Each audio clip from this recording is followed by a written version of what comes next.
Good evening friends, welcome back to my YouTube channel Himachal GK from Pong wetland. दोस्तों, इस video में हम India GK के क्वेश्चन डिस्कस करेंगे। बट वीडियो शुरू करने से पहले मेरे चैनल को सब्सक्राइब और बेल आइकन का बटन है उसे जरूर प्रेस कर लें। और इंडिया जीके की प्रीवियस वीडियो देखने के लिए आप प्लेलिस्ट का लिंक जो है वो डिस्क्रिप्शन बॉक्स से फॉलो कर सकते हैं। वहाँ से आपको इंडिया जीके की प्रीवियस वीडियो मिल जाएंगी। तो चलिए शुरू करते हैं। पहला प्रश्न है हमारे पास 144। The term Aryan literally means, आर्यन का अक्षरश मतलब है। तो दोस्तों, इसका जो राइट ऑप्शन है वह option B, of high birth, जन्म से उच्च। ठीक है, यानी आर्य वो होते हैं जो कि जन्म से ही उच्च होते हैं। ठीक है, नेक्स्ट क्वेश्चन है 145। द कैपिटल ऑफ कुरु महाजनपदा वाज लोकेटेड एट, कुरु महाजनपद की राजधानी कहाँ पर स्थित थी? तो इसका जो राइट ऑप्शन है वह ऑप्शन ए, हस्तिनापुर। ठीक है, 145 का ए राइट ऑप्शन है। ठीक है, तो हस्तिनापुर को जो है इंद्रप्रस्थ भी कहा जाता था। वर्तमान में कुरु महाजनपद का जो क्षेत्र था वो अब आधुनिक दिल्ली, मेरठ है वो हरियाणा का कुछ क्षेत्र जो है वो उसमें आता था। नेक्स्ट क्वेश्चन है 146। In which year Mahmud Ghaznavi plundered Somnath temple, किस वर्ष महमूद गजनबी ने सोमनाथ मंदिर को लूटा था? दोस्तों, ये लूटा था ऑप्शन डी 1025 AD में, ईस्वी में। ठीक है दोस्तों, महमूद गजनबी का जो सबसे चर्चित आक्रमण था वो 1025 ईस्वी में सोमनाथ मंदिर सौराष्ट्र पर हुआ था। इस मंदिर की लूट में उसे करीब 20 लाख दिनार की संपत्ति हाथ लगी थी। ठीक है दोस्तों, महमूद गजनबी ने जो भारत पर कुल 17 बार आक्रमण किया था और उसका जो भारत पर पहला आक्रमण था वो था 1000 ईस्वी में। और दोस्तों, महमूद गजनबी ने नगरकोट यानी कांगड़ा किले पर जब आक्रमण किया था तो वो किया था 1009 ईस्वी में। नेक्स्ट प्रश्न है 147। Which Delhi sultan introduced the Gaz e Sikandari of 32 digits for measuring cultivated fields? कौन सा दिल्ली सुल्तान कृष्ण क्षेत्रों के मापन हेतु 32 अंकों की गजे सिकंदरी परिचालन में लाया था? तो दोस्तों, वो लाया था सिकंदर लोधी, जो कि ऑप्शन में नहीं है। तो डी इसका जो है वो राइट आंसर होगा, नन ऑफ दीज, इनमें से कोई नहीं। ठीक है दोस्तों, सिकंदर लोधी जो है उसने 1504 में जो आगरा शहर की भी स्थापना भी की थी। इसी ने जो है नगरकोट की ज्वालामुखी मंदिर की मूर्ति को तोड़कर जो है उसके टुकड़ों को कसाईयों को मांस के को तोड़ने के लिए जो दिया था। नेक्स्ट प्रश्न है 148। Battle of Plassey was fought in which year? Plassey की लड़ाई किस वर्ष में लड़ी गई? तो दोस्तों, ये लड़ी गई थी ऑप्शन बी 1757 में। ठीक है दोस्तों, प्लासी का युद्ध 23 जून 1757 ईस्वी को अंग्रेजों के सेनापति रॉबर्ट क्लाइव एवं बंगाल के नवाब सिराजुद्दौला के बीच हुआ, जिसमें नवाब अपने सेनापति मीर जाफर की धोखाधड़ी करने के कारण पराजित हुआ था। दोस्तों, प्लासी के युद्ध के अलावा बंगाल के 2 और युद्ध पूछे जाते हैं। इनमें एक है 1740 में हुआ गिरिया का युद्ध, जो कि बंगाल के नवाब सरफराज खान और बिहार के सर सूबेदार अली वर्दी खां के बीच हुआ था, जिसमें अली वर्दी खां विजयी हुआ। और दूसरा युद्ध जो है वो बक्सर का युद्ध था, जो कि 1764 ईस्वी में अंग्रेजों एवं मीर कासिम और अवध के नवाब शुजाउद्दौला एवं मुगल सम्राट शाह आलम तृतीय के बीच में हुआ था। इस युद्ध में भी अंग्रेज विजय हुए। इस युद्ध में अंग्रेज सेनापति जो था वो था हेक्टर मुनरो।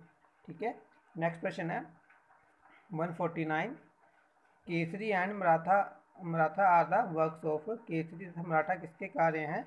दोस्तों, ये थे ऑप्शन डी बीजी तिलक यानी बाल गंगाधर तिलक। ठीक है, ये इनके द्वारा प्रकाशित पत्रिकाएं थी। 150 है। Jhumar is a folk dance of which Indian state? Jhumar नृत्य किस भारतीय राज्य का लोक नृत्य है?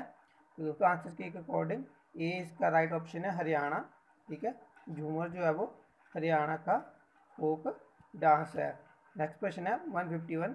Titan is the satellite of which planet? Titan किस ग्रह का उपग्रह है? दोस्तों, ये है ऑप्शन बी, सैटर्न, शनि ग्रह का। ठीक है, 151 का बी राइट ऑप्शन है।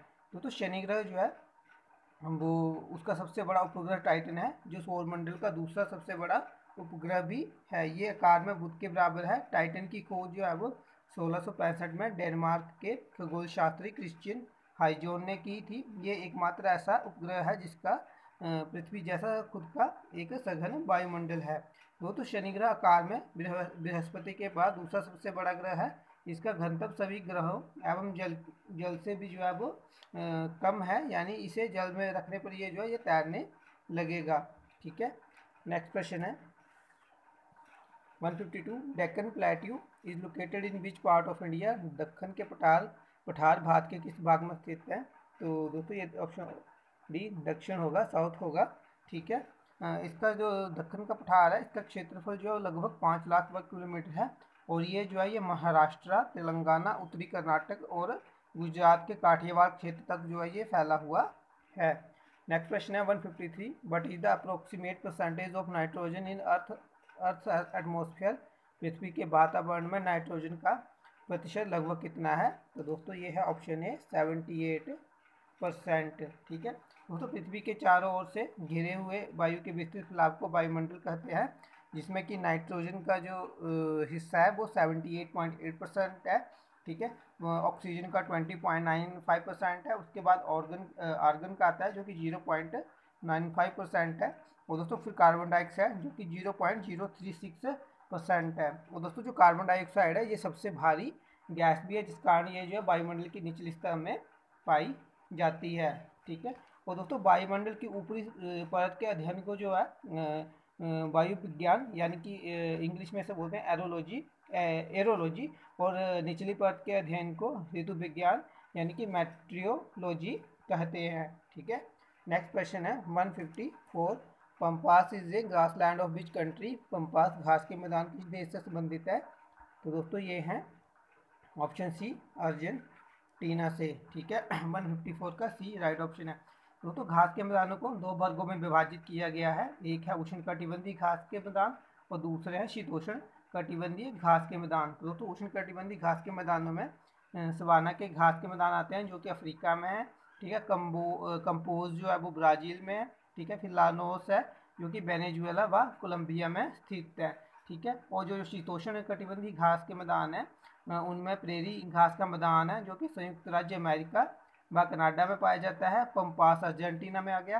ठीक है, वेल्ड जो है वो दक्षिण अफ्रीका में है, डाउन्स ऑस्ट्रेलिया में, और जो स्टेपीज है वो एशिया, यूक्रेन, रूस और चीन के मंचूरिया प्रदेश तक जो है वो आते हैं। ठीक है, नेक्स्ट क्वेश्चन है 155 Amur river flows in which country. Amur नदी किस देश में बहती है? दोस्तों इसका जो राइट ऑप्शन होगा ए एंड बी होगा। ठीक है, दोनों इसमें दिया नहीं है तो, लेकिन ये चीन और रशिया दोनों में से जो है वो बहती है। ठीक है, अमूर जो है तो ए और बी दोनों राइट होगा 155 का। नेक्स्ट क्वेश्चन है, और इसकी लंबाई जो है अमूर नदी की है वो 4352 किलोमीटर। नेक्स्ट क्वेश्चन है 156 Nagapattinam oil refinery is located in which Indian state. Nagapattinam oil refinery Bharat के किस राज्य में है? तो दोस्तों ये है ऑप्शन डी तमिलनाडु में। ठीक है दोस्तों, नागापट्टिनम रिफाइनरी को कावेरी बेसिन रिफाइनरी के रूप में भी जाना जाता है। इसका निर्माण जो है चेन्नई पेट्रोलियम कॉरपोरेशन लिमिटेड द्वारा 1993 में किया गया था। 157 है Telangana state came into existence in which year. Telangana राज्य किस वर्ष अस्तित्व में आया था? तो दोस्तों ये आया था ऑप्शन ए 2014 में, और उसकी कैपिटल जो है वो है हैदराबाद।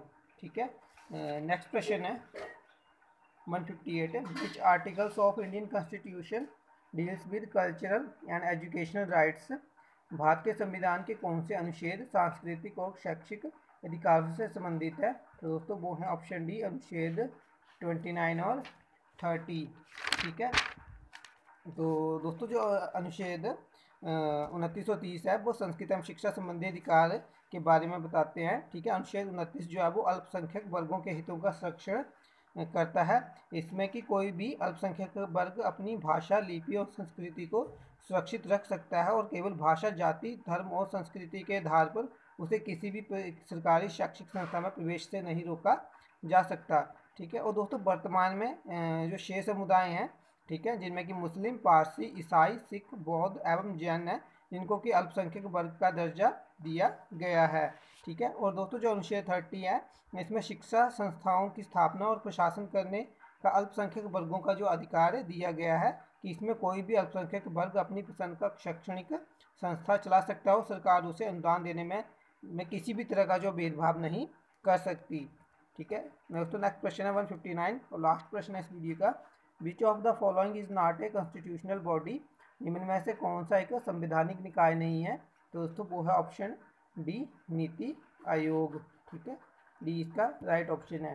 तो दोस्तों ये थे आज के प्रश्न। आई होप आपको वीडियो अच्छी लगे। अगर आपको वीडियो अच्छी लगती है तो इसे लाइक करें, शेयर करें और मेरे चैनल को सब्सक्राइब कर लें। नेक्स्ट वीडियो में मिलेंगे, तब तक के लिए गुड बाय। जय हिंद, जय भारत, जय हिमाचल।